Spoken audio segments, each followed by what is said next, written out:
तो चलिए बढ़ते हैं अपने अगले टॉपिक की ओर। और अगला टॉपिक है हमारा gross and net concept of domestic product. आखिरकार ये ग्रॉस और नेट डोमेस्टिक प्रोडक्ट क्या होता है? देखो, डोमेस्टिक प्रोडक्ट जो या जिसको हम डोमेस्टिक इनकम भी बोलते हैं, let me change the colour. So इससे हम क्या बोलते हैं? डोमेस्टिक इनकम भी बोला जाता है। तो डोमेस्टिक प्रोडक्ट, जब हम जीडीपी की बात करते हैं, जब हम डोमेस्टिक प्रोडक्ट जीडीपी बोलते हैं या एनडीपी बोलते हैं, तो ये सब डोमेस्टिक प्रोडक्ट के ही पार्ट होते हैं।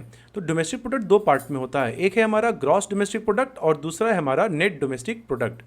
अब ग्रॉस और नेट के नाम में क्या अंतर है? तो सबसे इंपॉर्टेंट डिफरेंस है डिप्रिशिएशन का। देखो, ग्रॉस में हम क्या करते हैं, हम सिंपली सम टोटल ऐड कर देते हैं। हम ग्रॉस मतलब इंक्लूडिंग एवरीथिंग, हम उसमें से कोई चीज़ को एक्सक्लूड नहीं करते हैं।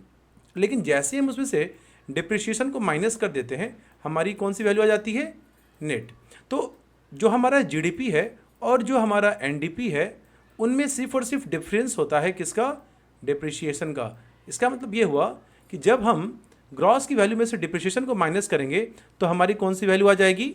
एनडीपी की वैल्यू आ जाएगी। और डिप्रिशिएशन को हम क्या बोलते हैं? Consumption of fixed capital. ये मैंने आपको अपने प्रीवियस लेक्चर में भी एक्सप्लेन किया है। तो देखो, जीडीपी में से जब हम डिप्रिशिएशन को माइनस करेंगे तो हमारी कौन सी वैल्यू आ जाएगी? एनडीपी। जब हम एनडीपी में डिप्रिशिएशन को जोड़ेंगे, देखो जब ग्रॉस में से डिप्रिशिएशन को माइनस किया था तो हमारी नेट वैल्यू आ गई थी, और जब हम नेट में डिप्रिशिएशन को ऐड करेंगे तो हमारी कौन सी वैल्यू आ जाएगी? जीडीपी। उसी तरीके से अगर हमें जीएनपी दिया हो, जीएनपी का फुल फॉर्म होता है ग्रॉस नेशनल प्रोडक्ट। तो यहाँ पे डी मतलब डोमेस्टिक और एन मतलब आप लिख सकते हो नेशनल, ग्रॉस नेशनल प्रोडक्ट। तो जब हम जीएनपी में से डिप्रिशिएशन को माइनस करेंगे तो हमारी कौन सी वैल्यू आएगी? एनएनपी। और जब हम एनएनपी में डिप्रिशिएशन को जोड़ेंगे तो हमारी कौन सी वैल्यू आ जाएगी? जीएनपी। अब हम अगले टॉपिक की ओर बढ़ते हैं, that is domestic product at market price and eight factor cost. ये काफ़ी इंपॉर्टेंट है, इसलिए इसको ध्यान से सुनिएगा। देखो, अभी हमने देखा डोमेस्टिक प्रोडक्ट दो टाइप के होते हैं, जीडीपी और एनडीपी। अब ये मार्केट प्राइस और एट कॉस्ट क्या होता है, फैक्टर कॉस्ट क्या होता है, आपको मैं पहले सिंपल एग्जांपल दूंगा, आप उसको समझने की कोशिश करना, तब आपको ये टेक्निकल कंसेप्ट समझ में आ जाएगा। देखो, जब हम मार्केट में कोई भी सामान खरीदने जाते हैं तब हमें उस पर टैक्स देना पड़ता है या नहीं देना पड़ता है? बिल्कुल पे करना पड़ता है। आप उसी तरीके से देखो, अगर कोई एक सेलर है, वो अगर कोई सामान को सेल कर रहा है तो गवर्नमेंट उससे जीएसटी टैक्स कलेक्ट करेगी, बिल्कुल करेगी, उसे टैक्स पे करना होगा। और कई बार गवर्नमेंट क्या करती है, उन्हें सब्सिडी भी ऑफर करती है। सब्सिडी एक तरीके का प्राइस में रिलीफ होता है, गवर्नमेंट की तरफ से सब्सिडी दिया जाता है। जैसे फार्मर्स को फार्मिंग करने के लिए जो इलेक्ट्रिसिटी हो गई, जो डीजल हो गए, उस पर गवर्नमेंट सब्सिडी देती है। सब्सिडी क्या करता है? कॉस्ट को, किसी चीज़ की कीमत को वो रिड्यूस करता है। और जीएसटी टैक्स क्या करता है? कॉस्ट को इंक्रीज करता है। तो ये मोटा मोटी कंसेप्ट है। आइए इसको डिटेल में देखते हैं।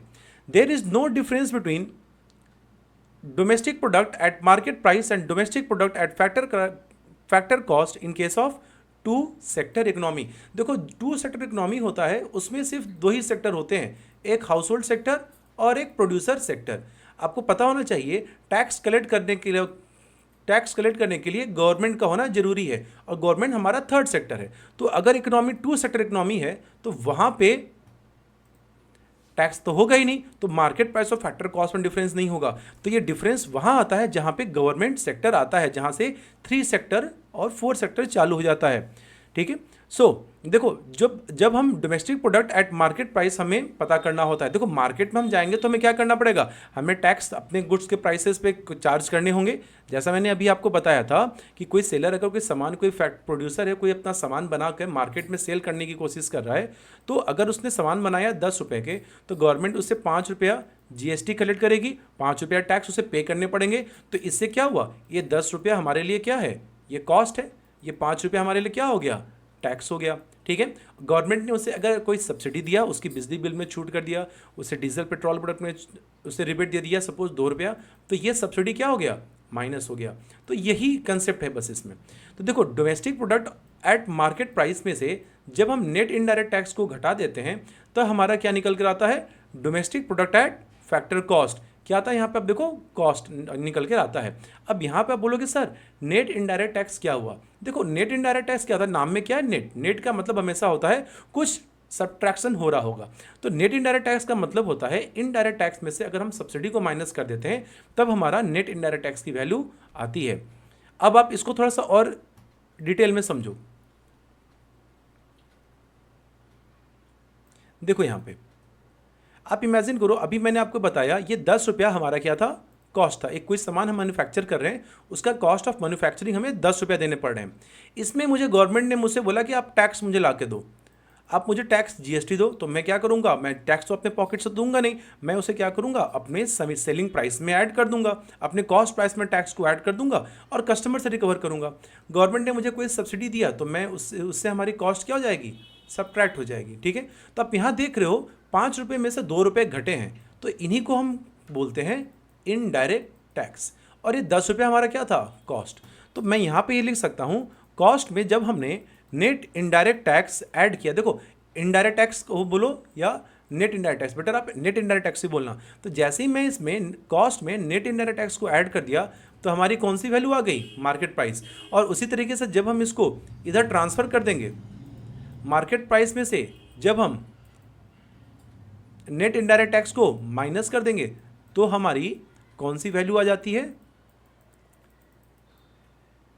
Factor cost. तो यहां पे यही बात बताया जा रहा है। ठीक है, देखो जब हम मार्केट प्राइस में से नेट इनडायरेक्ट टैक्स को माइनस कर देंगे तो हमारा national product at factor cost, यहाँ फैक्टर कॉस्ट नहीं लिखा हुआ है, आप इसे लिख लेना यहाँ पे। ठीक है, ये हमारा क्या आ जाएगा, national product at factor cost.